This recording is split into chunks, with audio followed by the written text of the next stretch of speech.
some kind of a mix of meditation and psychedelics. And it's not psychedelic, but it kind of feels like it is. I could tell you on a personal level, if you knew me 2 years ago, I didn't have hair. I was bald. I have hair. I experienced clarity in my brain and cognition that I've never had before in my life. I hear a lot. My eyesight reverse. What we're looking at over here, a technology that uses light and encoded affirmations to create a coherent environment that your body synchronizes with. So this is bypassing consciousness entirely and just working on the atoms in the body? Within 1 hour of exposure to the light system technology, he found that your cells increase their electrical conductivity by 80% with something that's non-invasive. You don't have to do anything. You could simply work around it. I see people that were helpless and hopeless overcome things that their doctor gave them a death sentence on. And the next level beyond that, which is what we're stepping into here with the light system and some other things that are out there, it's how do we put more complex information into the light so that it gets into our cells.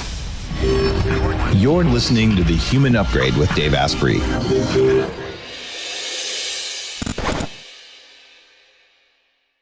This episode is going to be enlightening. See what I did there?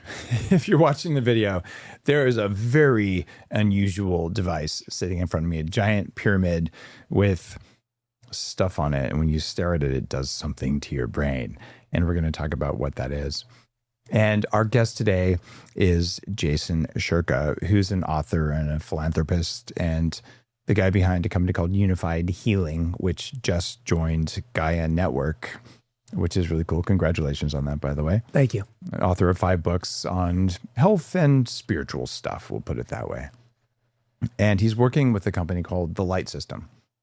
And now, one of the benefits of being me, along with all the downsides, is sometimes magical things just appear at my home. And I showed up from a trip to, I think, Dubai or something, and I came home and there's this device. I'm like, what is this thing? So, of course, we set it up and I turned it on. I'm like, this is very different from any kind of light therapy thing I've ever seen before. Yep. Some kind of a mix of meditation and psychedelics. And it's not psychedelic, but it kind of feels like it is. It can make you feel like one. Yeah. So, Jason, what the heck is this thing? So, you know, you look at it, and by the way, when I first looked at this technology, I was like, what's going on here? Yeah. You know, how can I make sense of this? And I decided to dive a little deeper into understanding it because I couldn't understand it in the beginning. I just saw something that I liked and that I felt was interesting and doing good things to me because of how I felt around it, but I never really understood it until I did. So a lot of people like using the word light therapy, but it's more than that, because when it comes to, I like using the word self-healing because that's ultimately what's going on. Nobody's healing you. Nothing's healing you. Your body has this mechanism. And if you give it the proper resources and environment, it does what it does best, which is rebalance itself, heal itself. So ultimately, when I saw this thing, I was like, okay, what's going on and how does it work? And the reason why light therapy is a piece of it, but it's more than that. The root of who we are, and I think we can agree on this, is consciousness. We are an awareness. We are a consciousness. We are this force or power that animates itself through this physical vessel that we call our body. And we focus so much on the physical body, which is extremely important.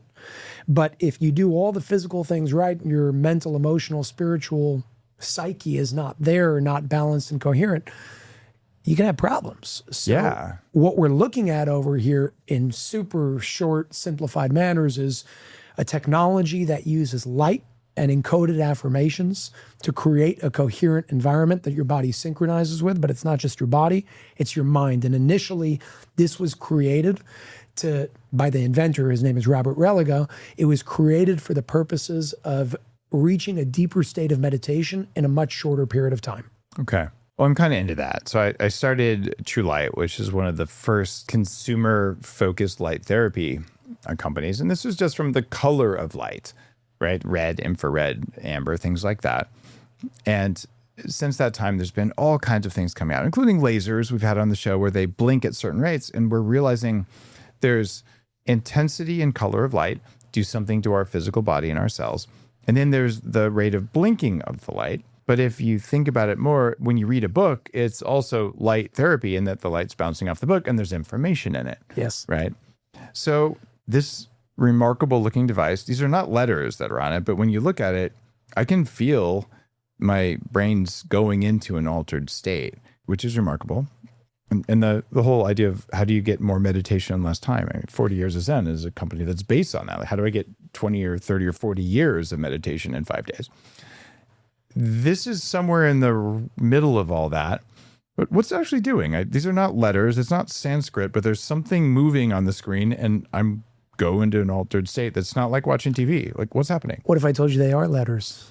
In what language? English, encoded. So what you're looking at here is something called the Metamatrix font. Just like on Microsoft Word, you have different fonts. Yeah. Okay. So this is a font that translates a letter, like the letter A, into a symbol. Letter B into a symbol. So if I were to take the keyboard and press a certain button on the keyboard, it would be F11. It would translate all of this into English. What you're looking at before the light aspect of it, although everything is light, are encoded affirmations intended to target specific aspects of your being, not just your body, but your being. So there are different, what's called linguistics. There's 4 sets of linguistics that you can choose from on this specific technology. How do I know that it's not saying like, be a bad person? It's a great question. Not only you can translate it to see what it says, but you can actually change it to say what you want it to say. What you can't do is put negative affirmations. It will reject what you put in if it's a negative affirmation. So you have software that does like a control system. So there's you can't some say like, form. Again, I'm not the inventor, but I've tried many times to see what if a bad person takes this, and does something bad, and gives it to as like a gift to somebody, and is trying to do something negative. The software does not allow you to do it. It's pretty amazing. Interesting. Yeah.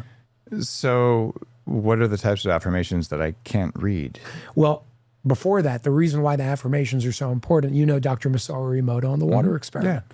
And in the 90s, for anybody who doesn't know, I'll give the brief history. In the 90s, you had this guy named Dr. Masaru Emoto, Japanese scientist, Japanese businessman turned scientist, and he had a hypothesis. His question was, is it possible for my thoughts, my words, my emotions, my intentions, to my beliefs to shift the world around me?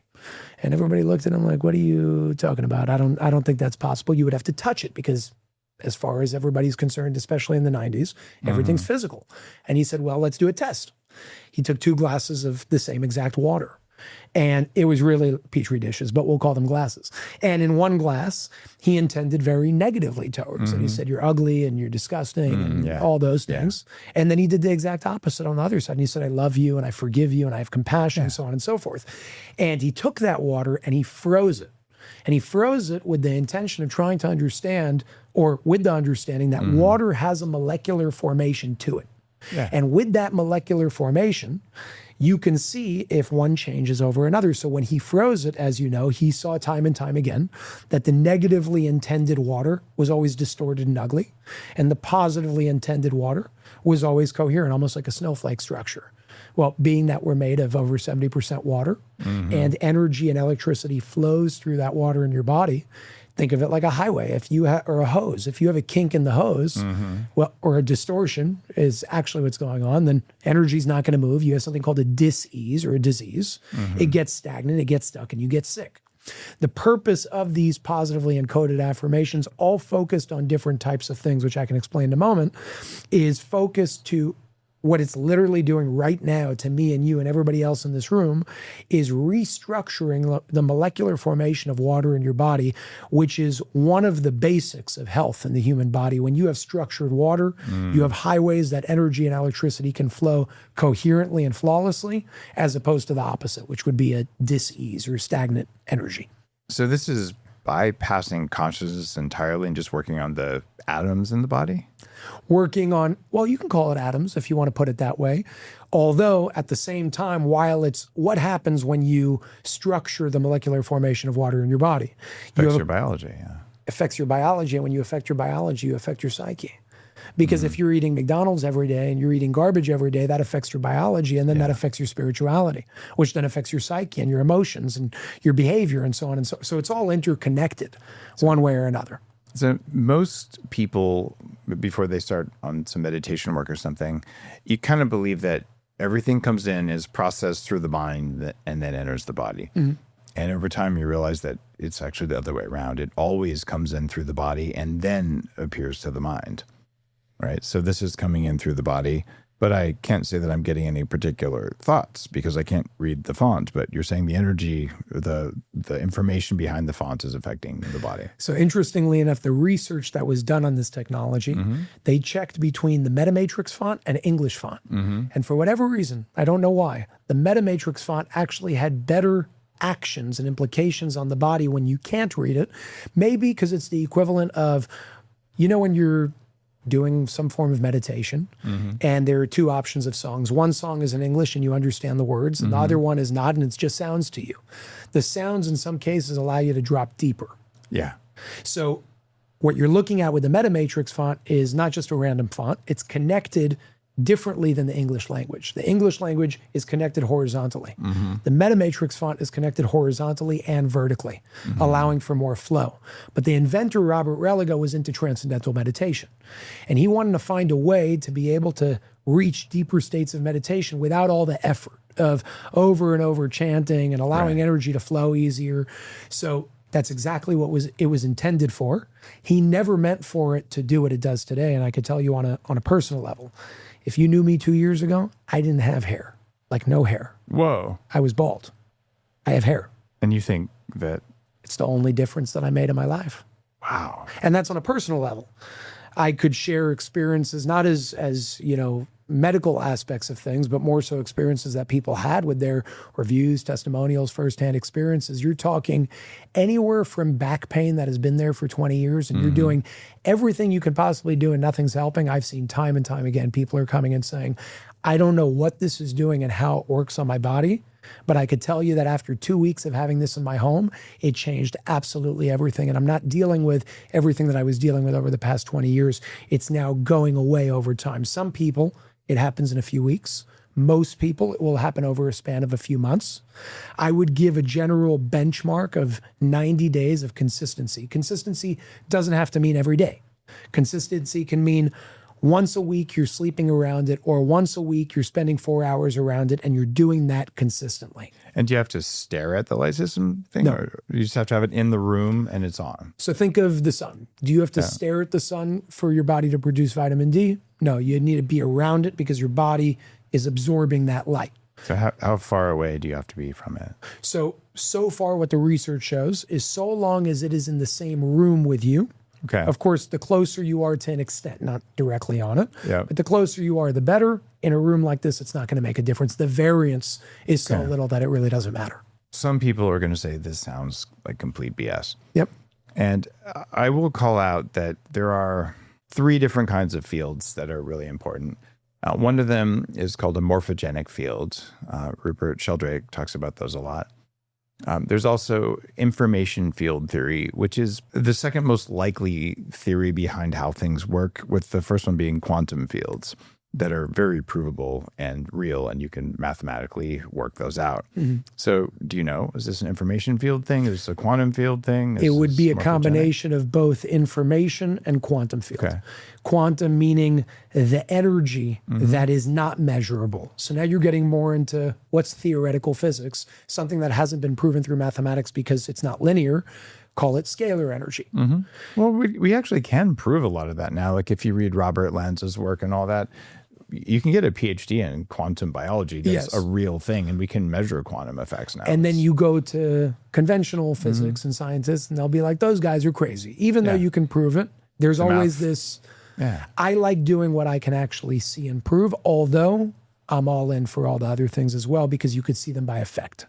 What you could see in terms of what you can prove here, take the light aspect of it, beyond the informational, well, light's also information, different wavelengths are also information, but take the actual light aspect of it. Yeah. You know, if we started talking about red light therapy 15 years ago, most people would look at you and be like, what are you talking People about? thought it was absolutely crazy when I started saying, well, lasers on the brain. Yeah, I got a lot of pushback for that. But And over time that changes because now red light's accepted. What is it? Well, it's pretty simple. If you break it down, not to all these, big scientific terms, but just I'm a layperson. I'm not a scientist. I'm not a doctor. I'm a curious guy. And I like trying to understand things. So when it comes to red light therapy, the body is made up of matter Yep. Matter is made up of atoms. Atoms have vibrations. That's how they work. And vibrations are vibration, energy, frequency. So back to Nikola Tesla. Think in terms of energy, frequency, and vibration. You'll understand the secrets of the universe. That was one of his quotes. So how can we understand red light? And then how can we expand to understand this even more? Red light, what is color? It's a wavelength. It's a length of a wave of energy. And the difference between red, orange, yellow, green, blue, indigo, violet is a different energy, a different wavelength, as you know. Red is X nanometer to Y nanometer. Call it 600 to 700, just for argument's sake, in nanometers. Violet would probably be closer to 300 to 400 nanometers. And each one will synchronize with the body and help rebalance certain parts of the body. So one of the books I wrote is called The Language of Energy. And I love color because I used to not understand color because in kindergarten they taught us Roy G. Biv, and that's kind of where it ended. But if we take it a step further, let's look at color and then let's look at the energy centers of the body. So in Eastern medicine, you have chakras, energy centers. And in Western medicine, you have systems in the body. They're not two separate things. They're just different words explaining the same thing. So your digestive system, what we call the digestive system in Western and Eastern, would be your solar plexus. But then we got to ask ourselves, why is, and this is the coolest thing in the world, why is it that they specifically highlighted thousands of years ago, highlighted these 7 different energy centers? They go in the exact order of Roy G. Biv, red, orange, yellow, green, blue, indigo, violet, and they associate different organs in the body with different colors. Well, maybe because color is an energy, and what they were really trying to tell us back then that we lost in modern day and are now starting to remember and regain is the fact that each organ in the body has an optimal frequency. So I took that a step further. That's and I real. said, if that's the case, then could it be that red foods, real foods, red foods are good for blood flow, circulation, inflammation? Could it be that yellow foods are good for your digestive system? Could it be that green foods are good for your heart and your lungs? And lo and behold, that's exactly what it is. Cherries, strawberries, cranberries, lower inflammation. That is no different than red light therapy. There's red light therapy in nature. It's called red fruits and vegetables. Wow. And those fruits and vegetables, specifically like cranberries, will lower inflammation in the body. And it's interesting, what are polyphenols, colored compounds in those things, which we have chromophores on our cells, which are light receiving molecules or receptors. So those polyphenols that feed your gut bacteria that also make light, like there's a lot of light that's a part of our system that we'll say in the last 100 years of Western medicine, it's like, no, it's all chemicals. And before that, there was a bunch of people saying, no, it's all actually electricity. But it turns out we're chemical, we're electrical, and we're light, and we're magnetism based. And probably some other stuff, but at least we know those are all real, and they're simultaneous signaling systems in the body and outside the body as well. You know, you brought up the word electricity, and I want to hone in on that for a second. Because what you're looking at, again, with the colors, red light, but this is full spectrum light. So you're touching all aspects of the visible spectrum. There's no UVB and infrared in this. It's not full spectrum. Well, full visible spectrum. Okay. Visible spectrum is what I'm talking about. Yes. So red, orange, yellow, green, blue, indigo, violet with orange you can see on the visible spectrum. Now with that, with electricity, there's he's a Harvard-trained, Stanford-trained, I know he's a scientist, exactly which type he is. You can look at his studies on their site, on the Light System website. But his name is Dr. Glenn Ryan. And he's been doing this for like 50 years.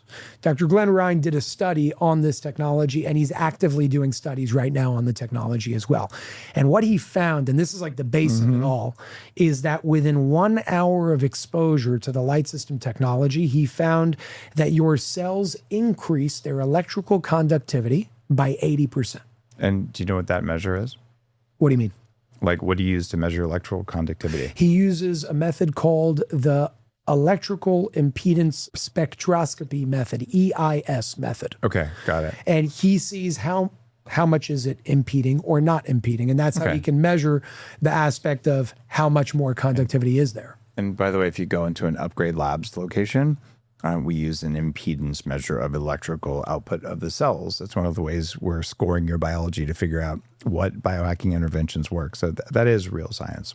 So EIS method is what he uses. I would actually be interested in your lab to be able to, however you measure, whatever you measure, stay away from it for a few days, let's say, shut it off, turn it back on, spend an hour, measure before, measure after, and see the level of impedance. 80% increase in 1 hour with something that's non-invasive. You don't have to do anything. You could simply work around it is an incredible situation. That's remarkable. Yeah, bottom line is healthy cells have the ability to either store and forward certain frequencies of electricity or to resist, that's impedance, certain frequencies of electricity. So we actually run a bunch of very, very low-level current into your system to figure out how it handles it. And that tells us how healthy your mitochondria are. So yeah, that's really real awesome. science. Yeah. The goal is ultimately to increase the energy output in your mitochondria, because the more energy your body has to be able to do what it does best, which is heal itself, the faster it will heal itself. And I say heal itself because I don't want people to look at this and be like, wow, this thing is like healing me. I don't buy into that paradigm at all.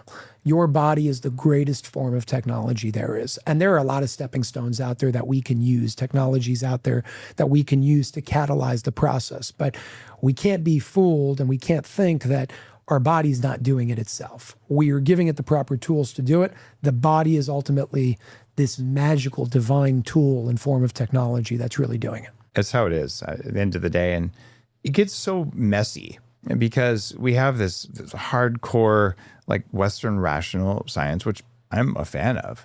If I do this, I reliably get that. That's kind of the scientific method.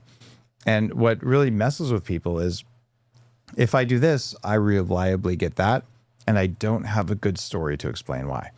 So a lot of people will say, well, if there's no mechanism of action, it's not real.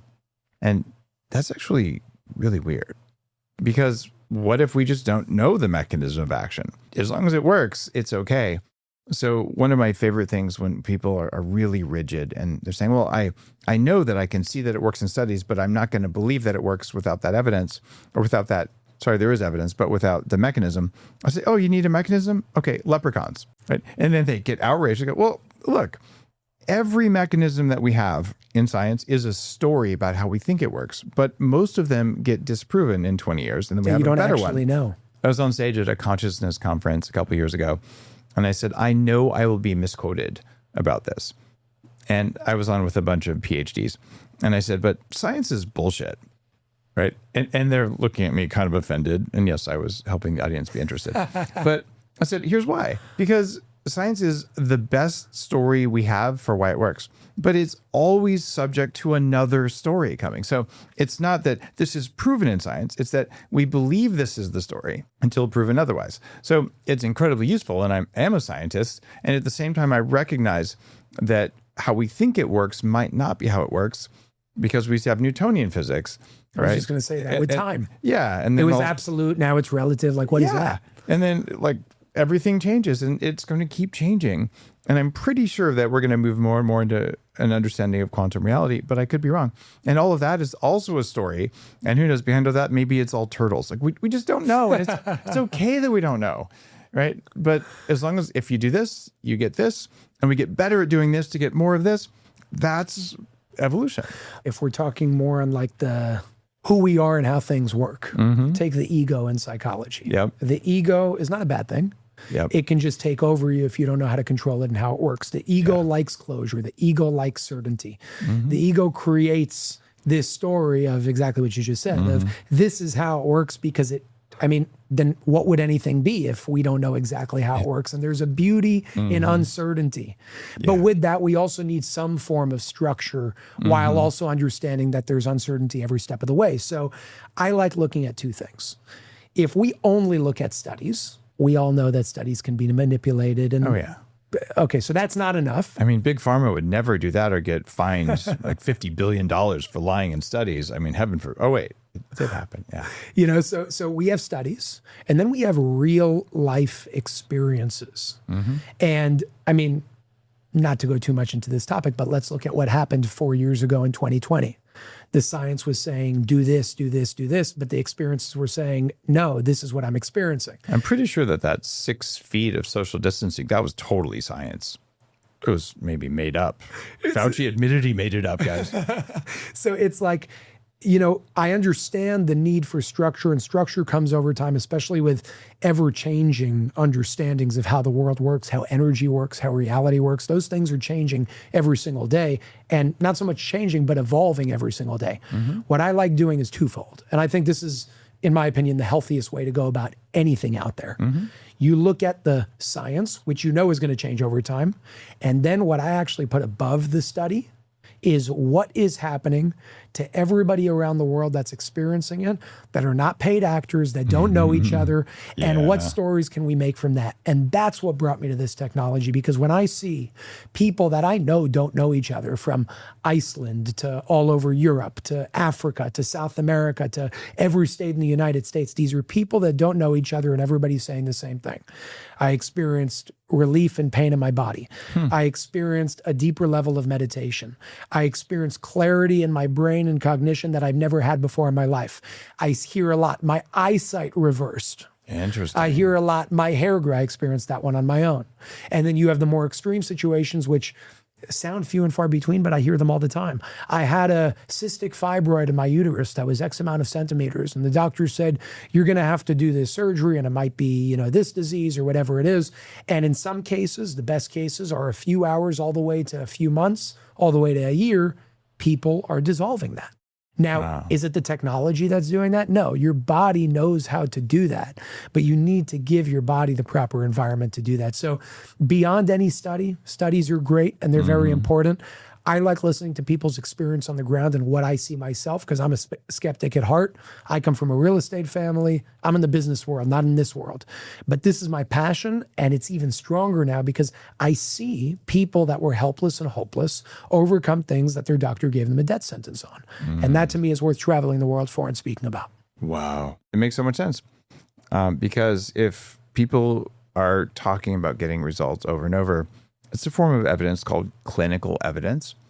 And it's so funny. If I see a study from Big Pharma that says that this thing does something or another, that's good evidence. It's not better evidence than if 100 longevity doctors, like the ones I work with all the time, are saying, well, I tried it and it doesn't work, but this other thing does work. I'm going to go with what the doctors see in the real world. Yes. And that's another one of those problems with science. And by the way, the New York Times did misquote me and saying, Dave Asprey says science is bullshit. I was like, see, I told you you'd do that. You can't help it because you're the New York Times, right? So bottom line is there's 7 kinds of evidence and they're all useful. If you're going to be scientific, you have to be curious and you have to be comfortable with not knowing for sure, but being relatively certain for now. I think the biggest danger is, let's go back to Newtonian physics. Time is absolute. For 264 years, that was the thing. Yeah. And in the best colleges and universities at the time around the world, where the scholars were coming from all around the world, that's what was taught. And then Einstein, this little kid at 20 years old, comes and says, listen, that's not true. Here's the formula. They wanted to kick him out of school. As a matter of fact, they did. The professors told him, you're crazy. They didn't want to talk to him. Everybody completely ousted him, not because he was wrong, but because what does it mean if he's right? And I'll tell you what it means. It means that for 264 years, people have dedicated their lives, taught millions of students something that wasn't correct. Yep. And that is scary. And I get it. But if, to your point, if we can go into, as for the scientists and doctors out there, if we can go into our studies and our analyses and whatnot and say, this is what we understand now, not with this conviction of this is the absolute truth. You don't know that. Here's what we know now. Here's where we're at now. And when we find something better, or if we find a better way of doing it, it's not that we were wrong, because we never said we were right. That's the problem. It's the ego wants to be right. So we say we're right and this is it. And anytime, and we make it a part of our identity.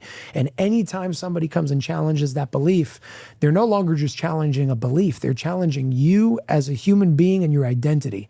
And that's why most people resist so many things. I think the biggest problem is making a belief a part of your identity that may not be true. And when we can be open enough to say, maybe it's not true, and let's find a better way, we will advance so much quicker in this world. Yeah, it all comes down to ego awareness. And the ego is really, at least in my work, it's the operating system that keeps your body running and safe.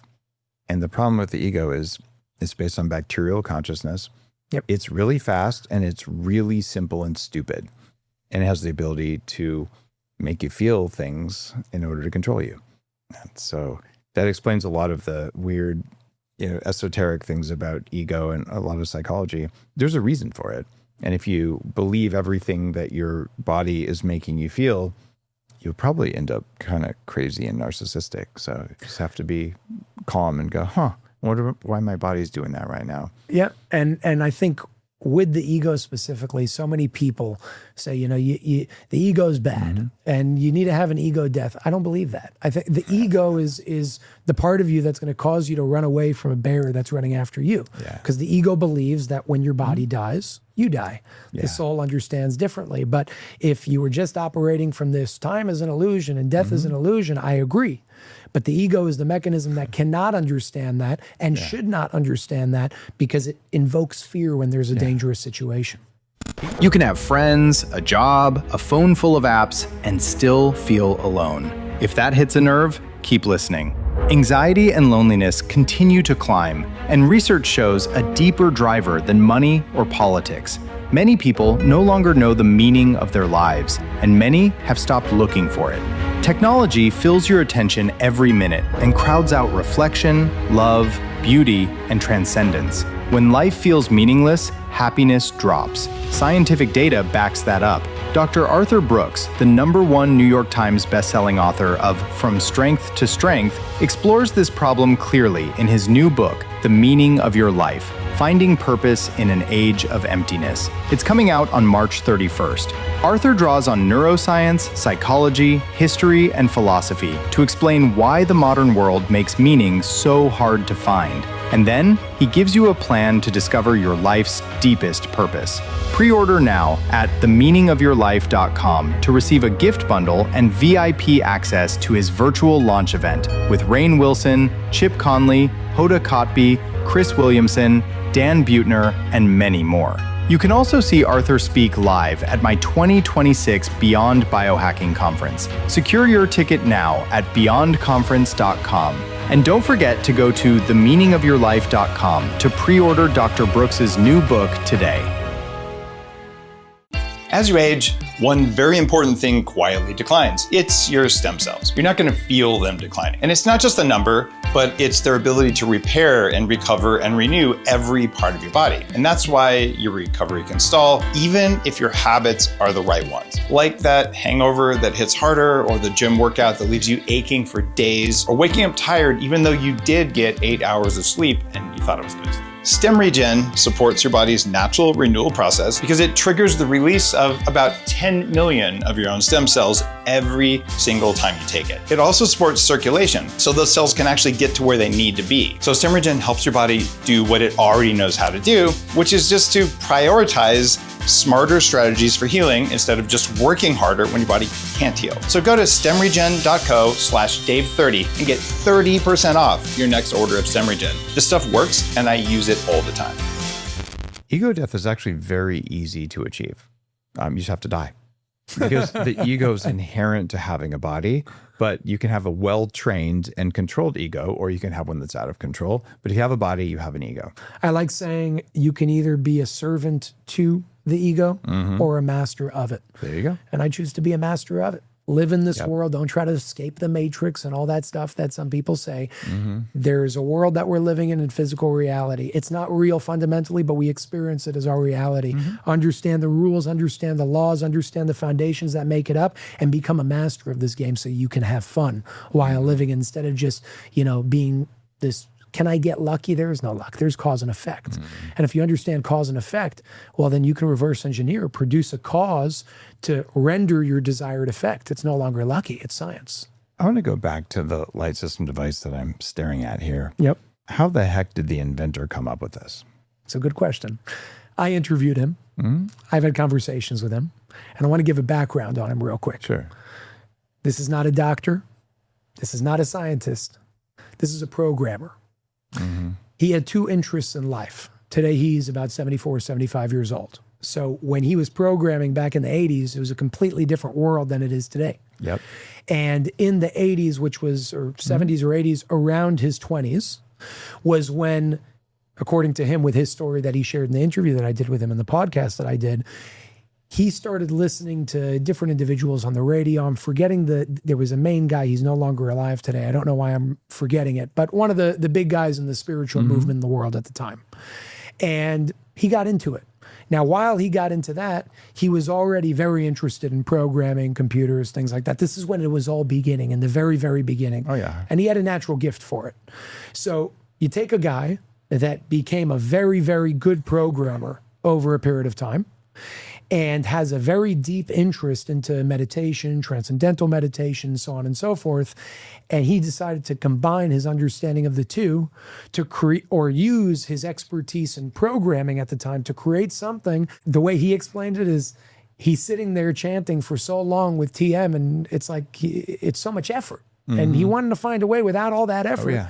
Let's do it effortlessly. What if there was a way to create a field or a device using his knowledge and experience when it comes to programming to expedite and catalyze the process of TM or meditation in general? And that was his purpose. So anywhere from the font, why did he use this font instead of English? Because it doesn't, as I said earlier, it doesn't just connect horizontally, it connects horizontally and vertically. And in the field of information, that has an impact. There's more of a flow. It's not just this way, it's always. And he figured that out because he just felt it, because he's used to the TM state. It was intuitive. So this is not, this guy didn't go to school to figure out how to do this specifically. He combined, it was a combination of his experience in programming, his knowledge and understanding of spirituality and transcendental meditation, and combining the two with intuition that was definitely a part of it along the way. A lot of people don't understand the history of software development and consciousness and altered states, but it's always been in there, especially in the very early days.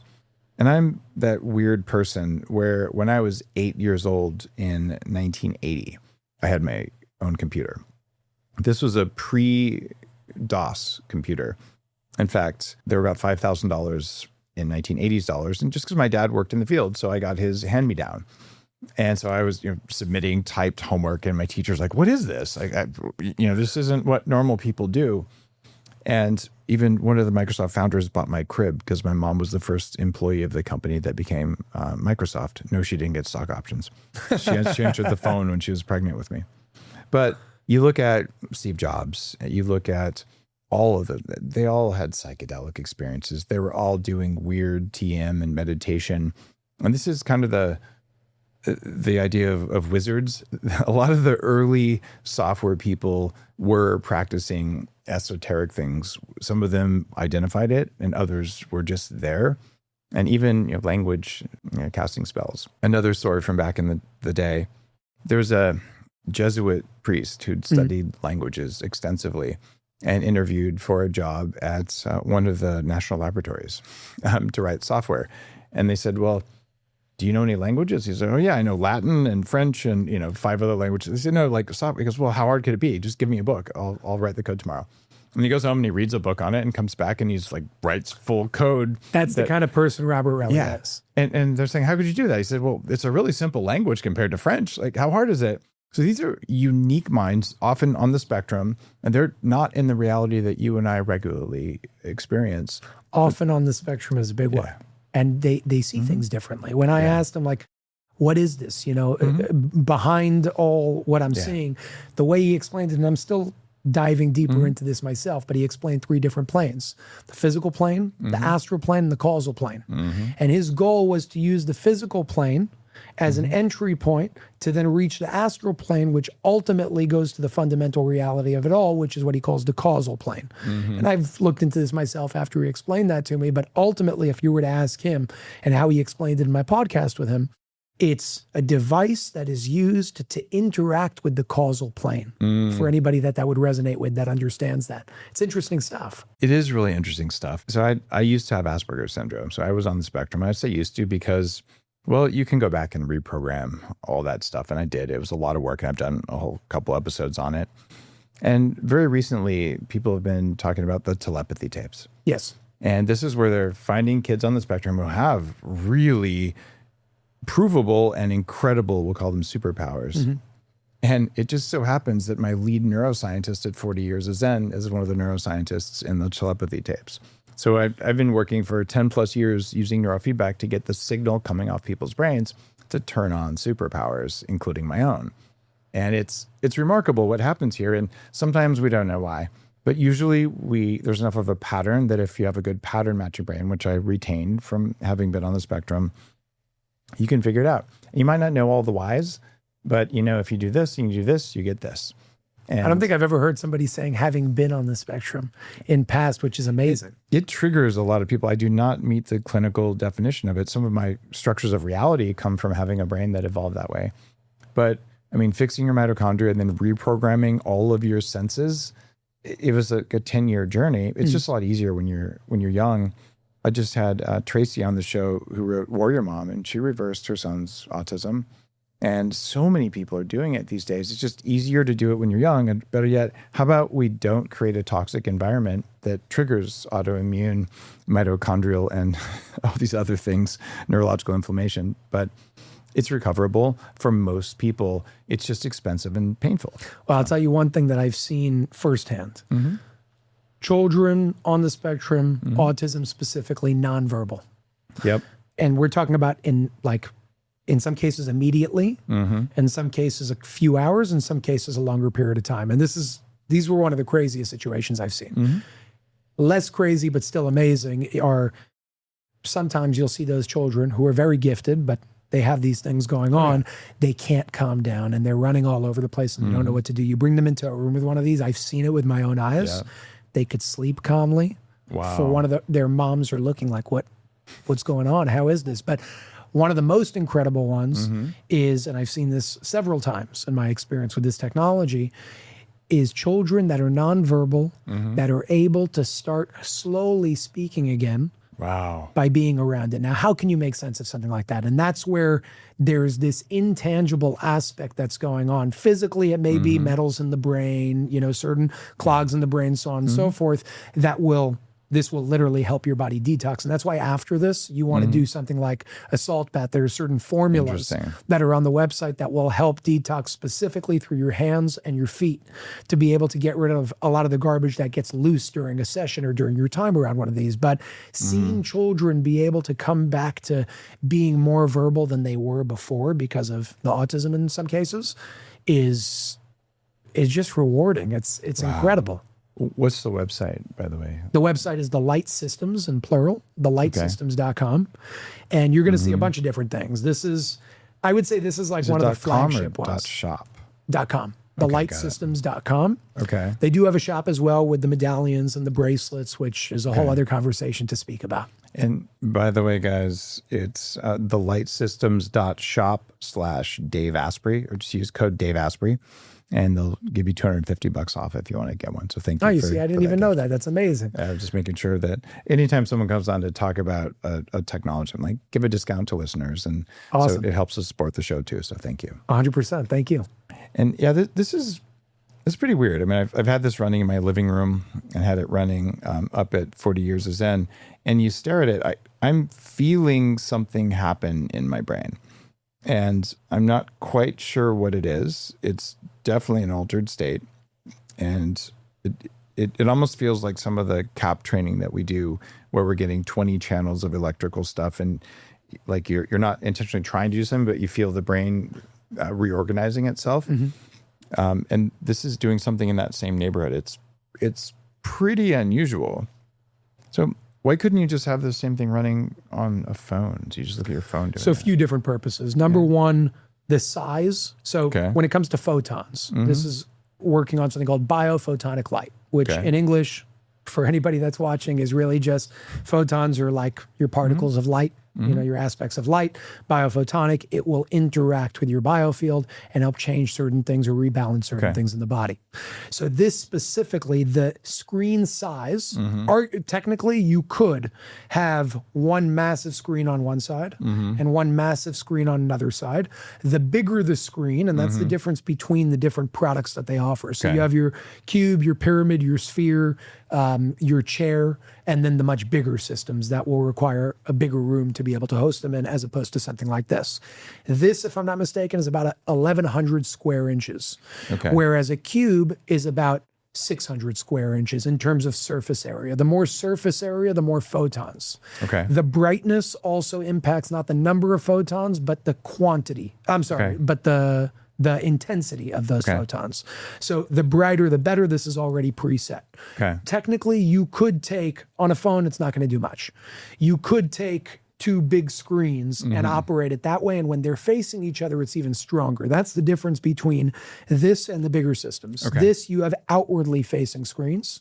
The bigger systems will have screens that are facing each other. And if you follow Dr. Glenn Ryan's research, you'll see that when you have two identical light beams that annihilate each other, it creates what's called a null zone. And that null zone allows your body to calm down, your nervous system to calm down a whole lot faster. So number one, ideally, on the bigger systems at least, you're going to want them facing each other. And that's part of the installation process of how they actually do that and how that whole thing works. When it comes to the structure itself, you also want something that will cover as much of the room as possible. So one screen will face one way. On all of the, whether it's a cube, a pyramid, a sphere, you're seeing that the light is going out in all directions simultaneously, on the sphere in all directions, including up and down, because of how it's built. So you could do it that way. It's not part of the model of the light system as a company, but arguably, technically, it is possible. Some people say biophotons. That sounds like nonsense, but here's the deal. Your mitochondria make meaningful numbers of biophotons. Your gut bacteria makes about 400 times more than that. And your cells and bacteria have chromophores that receive biophotons. Your DNA makes about 1 biophoton every 40 seconds that is measurable.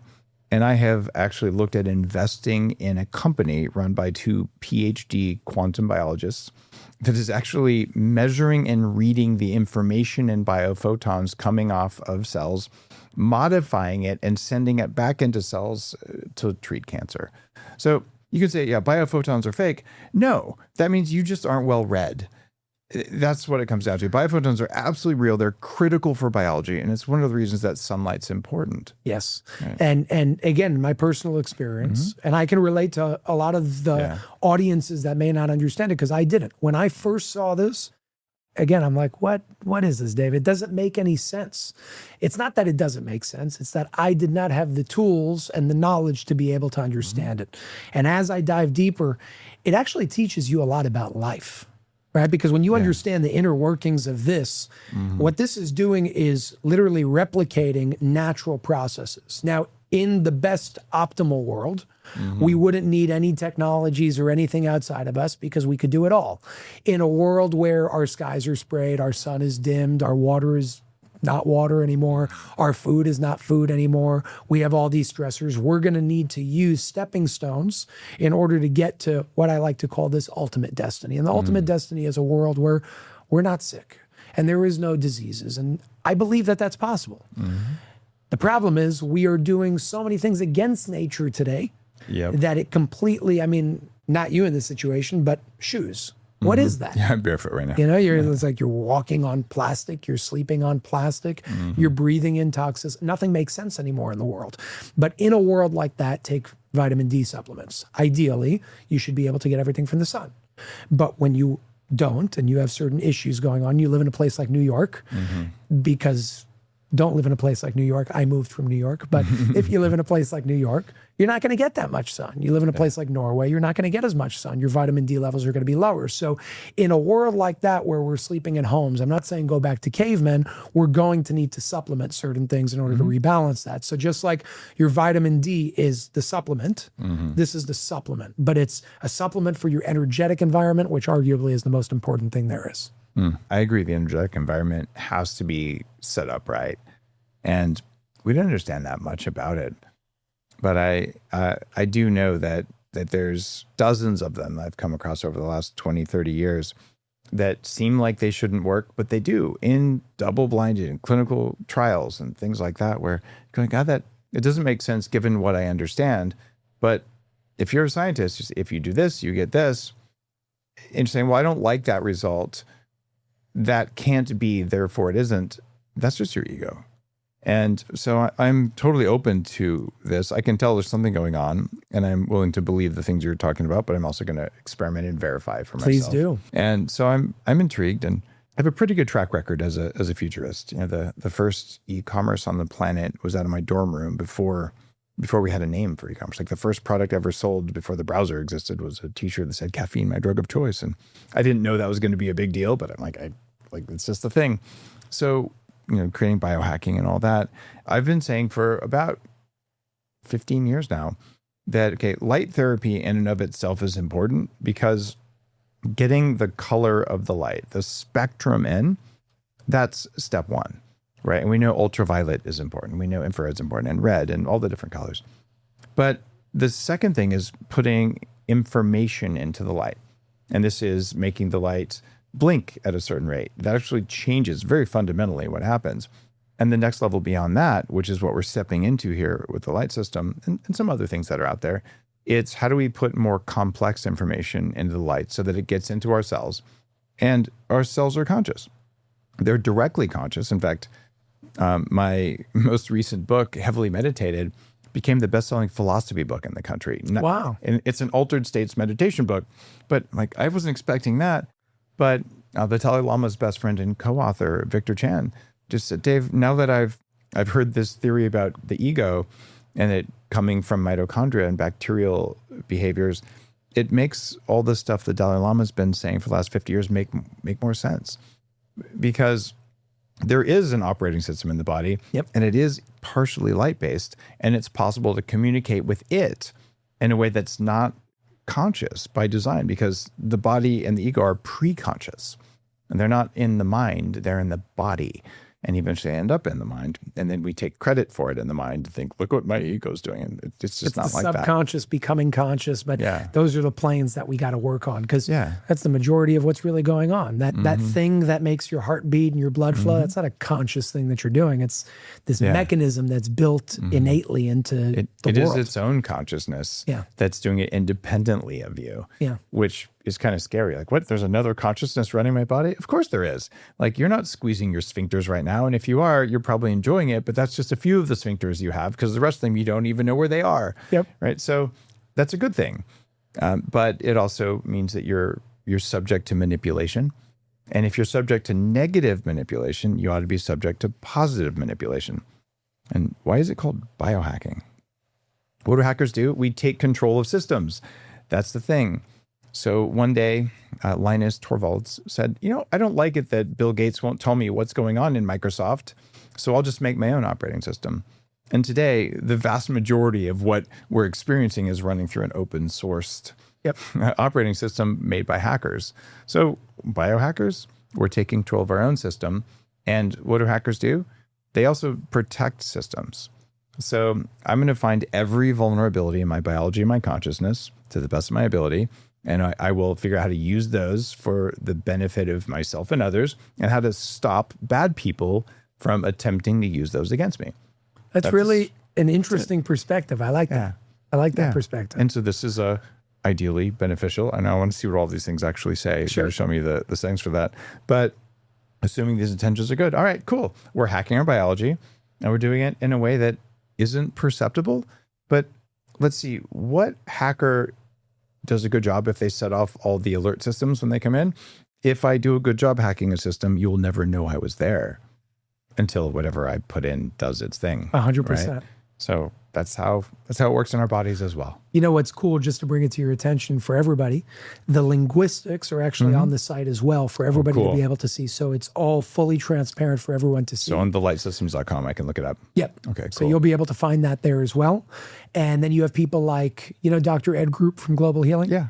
So he actually created his own new set of linguistics that's going to be implemented into the next variation of this technology, which is awesome. That's interesting. We have a whole half a day in the 40 Years Zen program around setting intentions properly so that they can actually work. Yes. Because most people's intentions fail because they're written in the wrong language. Ed is one of Dr. Group is one of the greatest guys when it comes to that. Him and I, my fiance and his wife are going to Tibet.